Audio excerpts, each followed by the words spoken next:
Bonjour, mesdames, mesdemoiselles et messieurs. Je suis Monsieur Faux-Alain-Glove René. Aujourd'hui, dans le cadre du cours sur l'ostéologie, nous allons voir la composition chimique des os. En effet, les os sont constitués par deux éléments chimiques, l'océine et les sels minéraux. Nous allons commencer en un par l'océine. L'océine est obtenue en soumettant l'os à l'action de l'acide chlorhydrique étendu. Dans ces conditions, les sels minéraux sont dissous et l'on obtient un os dont la forme est conservée, mais qui est devenu mou et flexible, car elle a perdu les éléments minéraux et calciques qui lui conféraient sa dureté et sa solidité. L'océine forme environ le tiers du poids de l'os.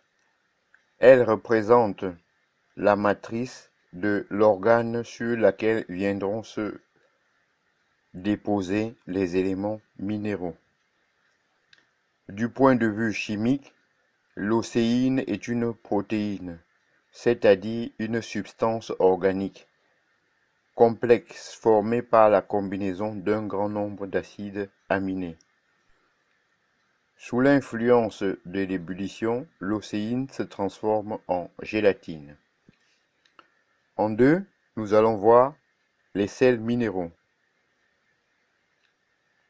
On les isole en calcinant les os à l'air, ce qui a pour effet de détruire l'océine. Les sels minéraux représentent les deux tiers du poids de l'os.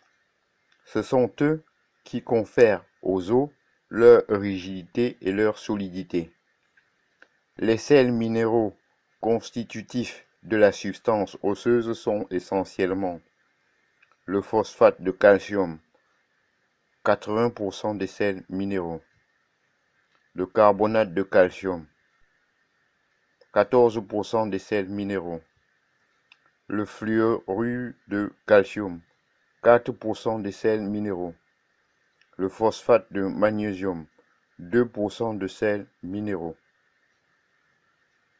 Le calcium, sous la forme de ces différents sels, est donc le constituant chimique essentiel de l'os. Toute perturbation portant sur l'apport ou l'élimination du calcium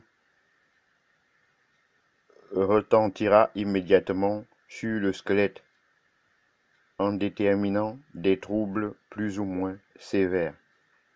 Ainsi, j'en ai donc terminé avec